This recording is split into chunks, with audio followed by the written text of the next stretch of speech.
Shut up already. Damn. Shut up already.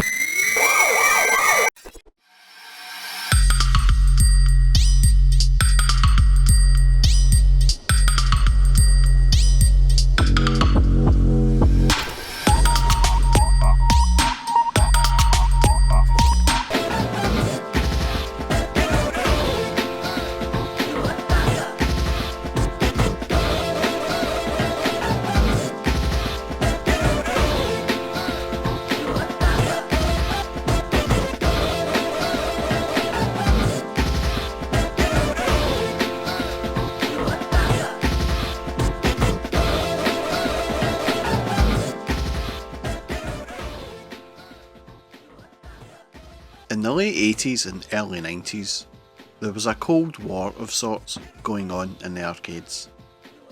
Capcom, Sega, SNK and Konami were all fighting it out in a battle of one-upmanship, and after the success of Capcom's rather excellent final fight, Sega got their return volley ready with this 4-player beat-em-up, DD Crew.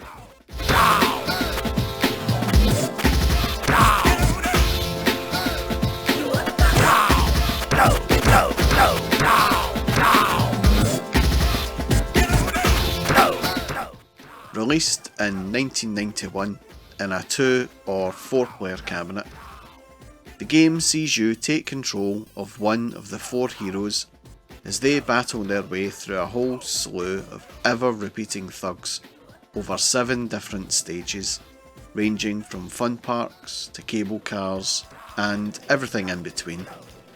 And all of this while being subjected to probably the most era sounding soundtrack of any video game I have ever played. No, seriously, this is one weird set of background music, and as soon as I hear it, I get transported back to the early 90s when the UK charts were full of this kind of thing. And I'm looking at you, C+C Music Factory.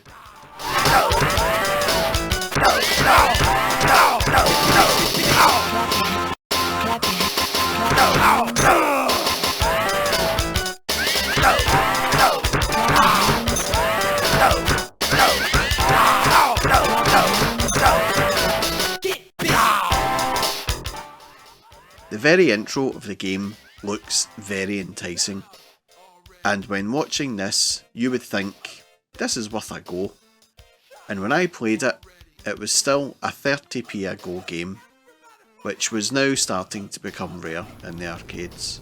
But from the very start you can tell this was no Final Fight challenger. For a start, the combat system is really weird. The established norm of the auto combo as seen in Final Fight was modified by Sega in this game. Now, your character performs moves depending on how close or far they are to the enemy, and this is really weird at first. And it's not like the game lets you get used to this new style of combat, as the first level is pretty busy indeed.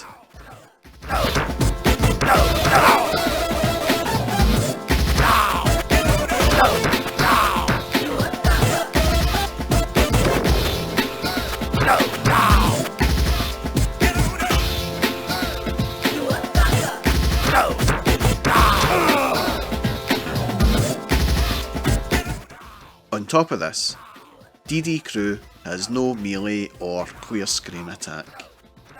Now normally with a game where there is usually only 4 or 5 enemies on the screen at any one time, this would not be a problem. But in this game, it's annoying.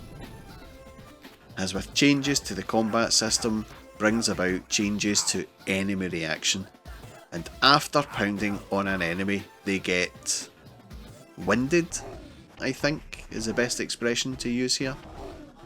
And then this allows you to throw them by pressing both buttons together.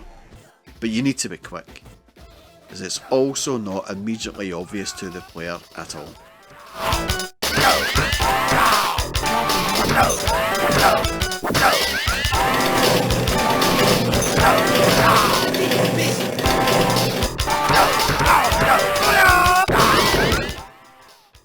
This control system was very off-putting at the time I played it. I guess with a little more persistence and patience, it could have made the game more interesting to play. But sadly, it just felt quite boring and very run-of-the-mill. The variety in the enemies also helped with the repetitive nature of the gameplay. And then this level, when you descend from the top of the building, it just drives you mad. The screen moves an inch, and then you have 2 to 3 waves of 4 enemies you have to deal with. Then the screen moves another inch, and repeat.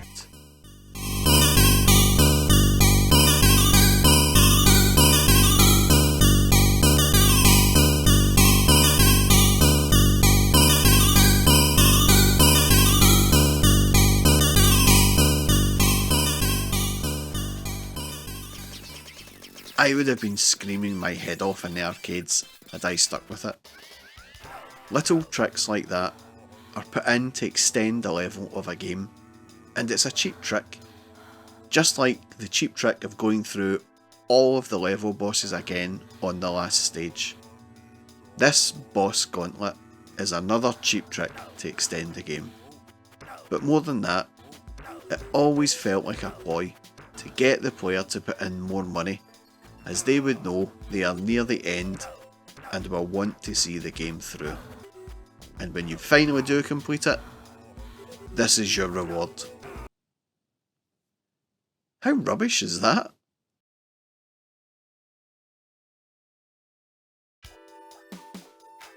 Speaking of end of level bosses, this game also removes any separation between levels. As soon as you defeat a boss, your character just walks into the next bit, like it's telling more of a story as opposed to playing a game. The end of level bosses are the only interesting thing in this game, them and the soundtrack. This Bruce Lee type boss at the end of level 2, I guess, is an oddity as the animation is so stiff, it's a miracle he can fight at all. And the fighting on this rotating platform at the end of level 1 is certainly unique. Never seen anything like that before. Keep me hanging on. Going to Keep me hanging on. Going to a hookup. Keep me hanging on. Going to a hookup. Keep me hanging on. The soundtrack is bizarre. The quality of it is beyond question, really. It's clear, it's crisp, and it's not too loud. And it does sound very funky. And at first you think, this is not a bad soundtrack at all. But it does get grating after a while. This style of music has not aged well at all. But when playing the game back, it certainly does lend itself to the whole nostalgic feel of the game. The sound effects are good, in my opinion. The punches, the kicks, the body slams, the grunts, the jeers, the sampled speech. It all sounds good and fits the game really well. It's a pity it doesn't drown out the background music. That's all.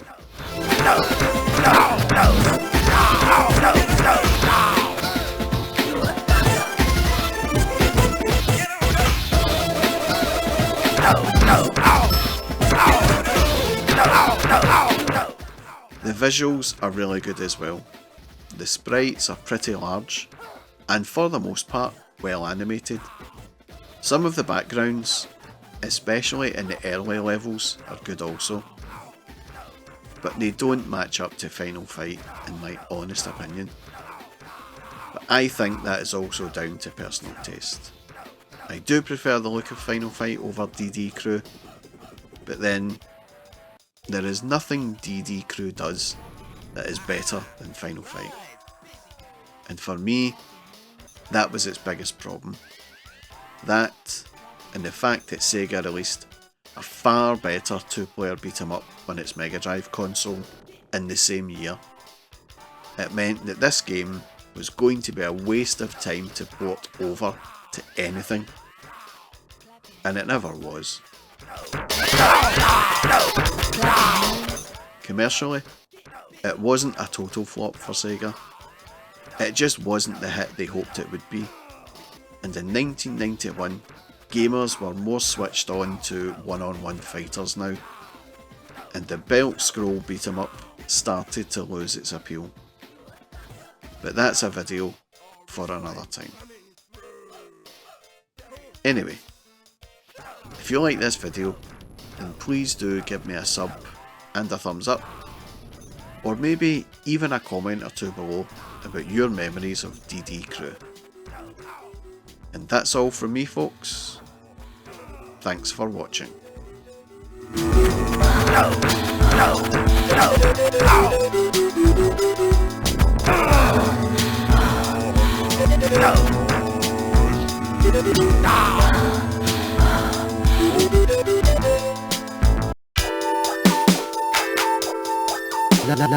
Love and peace, Tokyo. Love and peace, Tokyo. Thank you. Rock and roll.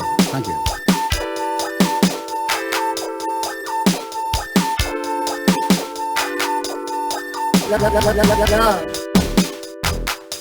Love.